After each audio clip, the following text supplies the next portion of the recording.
Good morning, dear students. This is Abhishek Nath, Dr. Abhishek Nath, Assistant Professor Political Science, MLT College Saharsa, BN Mandal university, Madhepura Bihar.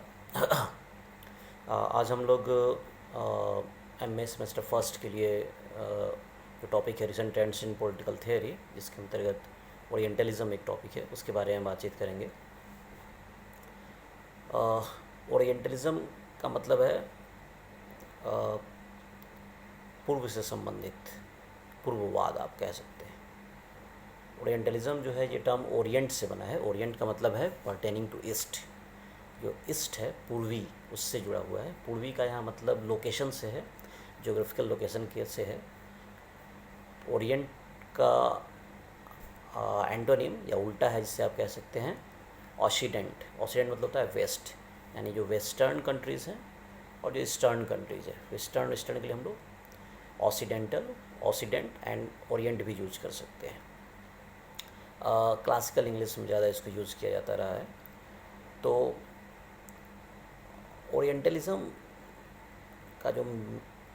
Orientalism जो संबंधित है उसमें दो तीन चीज़ें orientalism से संबंधित मानी जाती हैं, राइट। ओरिएंटलिज्म 18th और 19th सेंचुरी में इमर्ज किया एक ऐसा वाद था, आप कह सकते हैं, जिसके अंतर्गत पूर्वी देशों यहाँ खास करके आप भूमध्य सागर जो है नॉर्थ अफ्रीका में और यूरोप के बीच में भूमध्य सागर है, वहाँ से लेकर के east Asia, south east Asia तक, एशिया का पूरा भाग है। इसके बारे में जिन विद्वानों ने, खास करके फ्रेंच, इंग्लिश, जर्मन विद्वानों ने अध्ययन, इनके लिटरेचर, कानून, इनके रिलीजन, आर्ट, इनका अध्ययन करने का प्रयास किया और इस आधार पे पूर्वी देशों का एक चित्र खींचा।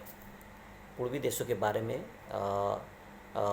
स्कॉलरली आर्टिकल्स और जो एकेडमिक प्रयास किया गया, जिसके थ्रू ओरिएंट का एक पार्टिकुलर पिक्चर प्रस्तुत किया गया, एक ख़ास तस्वीर प्रस्तुत की गई, जिसने और इस ख़ास तरीके को, यानी ओरिएंटलिज्म एक तरीके से आप कहें तो एक ऐसा मेथड भी है, तरीका भी है, अर्थात ओरिएंट को अध्ययन करने का तरीका, एक ख़ास तरीका उन्होंने किया। ओरिएंटलिज्म पूर्वी देशों के बारे में अध्ययन भी है, राइट। तो ओरिएंटलिज्म 18th 19th सेंचुरी में उदय हुआ। इसका मुख्य पर्पस पूर्वी देशों के बारे में अध्ययन करना, इनके कानून, कल्चर, रिलीजन, आर्ट, इन सब का अध्ययन करना और इनके बारे में जानकारी जुटाना था। ओरिएंटलिज्म एक, आप कहें तो एक तरह से एडवर्ड सेड हैं, एक स्कॉलर हैं जो फ़िलिस्तीनियन अमेरिकन स्कॉलर हैं। उन्होंने अपनी किताब लिखी ओरिएंटलिज्म, और उसके थ्रू उन्होंने बताया कि कैसे पश्चिमी देशों के स्कॉलर्स ने पूर्वी देशों के बारे में जो बातें लिखी हैं, जानकारी जो बढ़ाई हैं, उसका एक ख़ास पर्पस रहा है, उसका एक ख़ास सोची समझी एक बहस रही है, जिसके थ्रू ओरिएंट का एक ख़ास पिक्चर प्रस्तुत किया गया है जो मोस्टली निगेटिव है, राइट। इसके अंतर्गत उन्होंने बताया है कि जनरली पूर्वी देशों को दिखाने, पूर्वी और पश्चिमी देशों के बीच एक तरह से अदरिंग वे, जैसे पश्चिम का उल्टा पूर्वी है, तो पश्चिमी जित सभ्यताओं में जो हो रहा है उसका सारा उल्टा जो है पूर्वी है, यानी पश्चिम को डिफ़ाइन करने के लिए पूर्वी को एक अदर के रूप में दिखाने का प्रयास किया गया है, जिसमें आप देखेंगे कि जो पूर्वी देशों के बारे में जो भी अध्ययन रहा है, उसके वो मोस्टली पहले आप इसी से ओरिएंटलिज्म जुड़ा एक और टर्म है इंडोलॉजी। इंडोलॉजी का मतलब है भारत के बारे में अध्ययन। तो पहले जितने मैक्स मुलर और कई ऐसे जर्मन और अन्य वेस्टर्न समाज विज्ञानी रहे हैं जिन्होंने भारतीय सभ्यता संस्कृति का अध्ययन किया, उसके काफ़ी महिमा मंडन किया है कि बहुत ही अच्छा रहा है। जैसे कि एक किताब थी a wonder that was India, जिसमें भारतीय कल्चर के बारे में काफ़ी अच्छा कुछ लिखा गया है। रोनाल्ड इंडेन एक काफ़ी इंपॉर्टेंट स्कॉलर रहे हैं, मैक्स मुलर, इन लोगों ने भारत के बारे में लिखा और बताया कि भारत का कल्चर बहुत ही अच्छा, बहुत ही समृद्ध है और वेस्ट से सीखने की ज़रूरत है। कहीं ना कहीं जो ओरिएंटलिज्म है ठीक इसका उल्टा है। ओरिएंटलिज्म में दिखाने का प्रयास करता है कि कैसे भारतीय कल्चर जो पहले अच्छा था वो अब ख़राब हो गया है। एंशिएंट टाइम में खास करके भारतीय कल्चर के अध्ययन रिलीजन से जुड़ा हुआ है। तो एंशिएंट टाइम में जो पूर्वी कल्चर था वो काफ़ी समृद्ध था, काफ़ी अच्छा था। लेकिन मध्यकाल में जब खास करके जो मुस्लिम आक्रमण रहे हैं पूरे मध्यकाल में पूर्वी देशों में, उसके बाद ये डिजेनरेट होता गया या स्टेगनेंट हो गया। और आधुनिक समय में खासकर 18वीं शताब्दी में इनलाइटनमेंट के युग के बाद ये पिछड़ गया और यूरोप इनसे काफ़ी आगे निकल गया। इसलिए इस आधार पर ये सिद्ध करते हैं कि जो यूरोपियन लोग हैं जब वो पूर्वी देशों में आए, उन्होंने अपने यहाँ उपनिवेशवाद और साम्राज्यवाद के थ्रू इन पर अपना कैप्चर स्थापित किया, तो उसे वो जस्टिफाई करने का प्रयास करते हैं, राइट।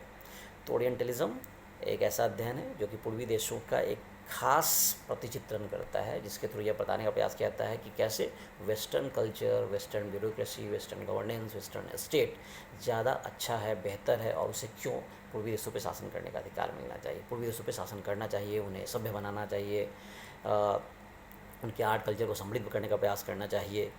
तो ये सारा जो एक पूरा एक ताना बाना है, एक पूरा जो आर्ग्यूमेंट है उसको डेवलप किया गया, जिसके बारे में एडवर्ड सेड ने जब लिखा कि ओरिएंटलिज्म एक ख़ास तरीके से प्रस्तुत किया गई विचारधारा है, जिसमें खास करके ओरिएंटल कल्चर को ख़राब और वेस्टर्न कल्चर से निकृष्ट बताने का प्रयास किया गया, और जिसके थ्रू ओरिएंटलिज्म वेस्टर्न कंट्रीज़ का ईस्टर्न पे आधिपत्य को स्थापित करता है। आप देखेंगे खासकर ओरिएंटलिज्म के अंतर्गत, ओरिएंटलिज्म के साथ एक और बातें जुड़ी हुई हैं। अगर आप मॉडर्न हिस्ट्री अगर आपको ध्यान हो तो आपको ध्यान होगा कि भारत में शासन व्यवस्था कैसे चलाई जाए, भारत में शिक्षा व्यवस्था कैसी हो, इसके लिए दो तरह के लोग थे। एक वो थे जिन्हें हम एंग्लिसिस्ट कहते हैं, जो ये मानते थे कि भारत में जो अध्ययन और शासन पद्धति वो अंग्रेज़ी मेथड से चलना चाहिए, जो इंग्लिश ब्रिटिश मेथड है उसके द्वारा चलनी चाहिए, पढ़ाई लिखाई को जो बढ़ावा देना है वो एंग्लिसिस्ट मेथड से होना चाहिए, एंग्लिसिस्ट मेथड से, राइट। जबकि जो ओरिएंटलिस्ट थे उनका ये मानना था कि नहीं, भारतीय कल्चर अपने आप में बहुत समृद्ध है और भारतीय कल्चर लोकल भाषाओं में ही भारतीयों को अध्ययन अध्यापन करना चाहिए। लेकिन एंग्लिसिस्ट की बात हो, खास करके जब मैकाले आए तो उन्होंने इस बात को आगे बढ़ाया कि जो इंग्लिश माध्यम है वही होना चाहिए। इसके पीछे कारण ये था कि उन्हें, ताकि जो शासन सत्ता है ब्रिटिशर्स की वो और ज़्यादा स्थापित हो सके। आपके ध्यान रखना चाहिए कि शासन जो है, जैसा कि शायद अगर आपने पढ़ा हो,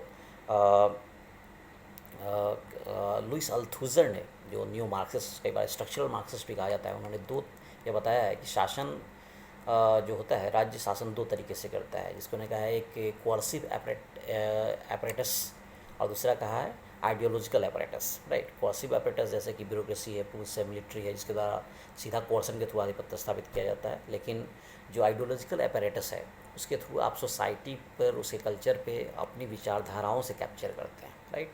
और ये बताते हैं कि आपकी विचारधारा ख़राब है, बुरी है, इसलिए जो शासन कर रहा है, शासन करने वाले की विचारधारा जो है, शासन करने वाले का जो समझ है वो ज़्यादा बेहतर है और उसे लोग स्वीकार कर लेते हैं। तो आइडियोलॉजिकल एपरेटस से भी राज्य शासन करता है। तो कहीं ना कहीं ओरिएंटलिज्म एक तरह का आइडियोलॉजिकल एपरेटस के रूप में यूज किया गया एंग्लिसिस्ट मेथड को भारतीयों पर शासन करने के लिए, ताकि भारतीयों को लंबे समय तक शासन में बरकरार रखा जाए, राइट। तो ये एक ओरिएंटलिस्ट और एंग्लिसिस्ट यहाँ भी एक आप देख सकते हैं।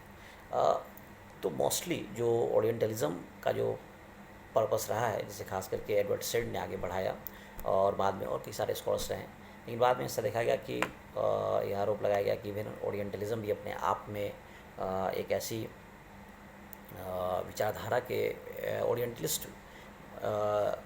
ओरिएंटलिज्म के तथ्यों को जिन लोगों ने, जिन स्कॉलर्स ने आगे बढ़ाया, वो भी कहीं ना कहीं विचारधारा से ग्रसित हो गए हैं, जो कि खास करके दिखाने प्रयास करते हैं कि ओरिएंट में जो भी ये सब अच्छा है, और इसे खास करके वेस्टर्न स्कॉलरशिप ने, वेस्टर्न प्रोजेक्ट के तहत इसको डिस्टॉर्ट करके और ये दिखाया गया है, राइट। सो कहीं ना कहीं अगर हम बात करें तो ओरिएंटलिज्म जो है शो एक तरह से आप कह सकते हैं कि एक ऐसे विचार के रूप में हम इसका अध्ययन करें किया गया, जो कि ओरिएंट को एक खास पर्पस से समझने का प्रयास है, राइट। ओरिएंटलिज्म के बारे में आप कहीं से भी पढ़ सकते हैं। मोस्टली जो बातें हैं वो इससे ही रिलेटेड हैं। इसमें कोई ख़ास किताब तो मैं आपको रेफ़र नहीं कर सकता, लेकिन आप किसी भी आइडियोलॉजी किताब से इसे पढ़ सकते हैं, या आप गूगल सर्च करके 2-3 जो आर्टिकल्स मिले आप पढ़ सकते हैं। Thank you so much.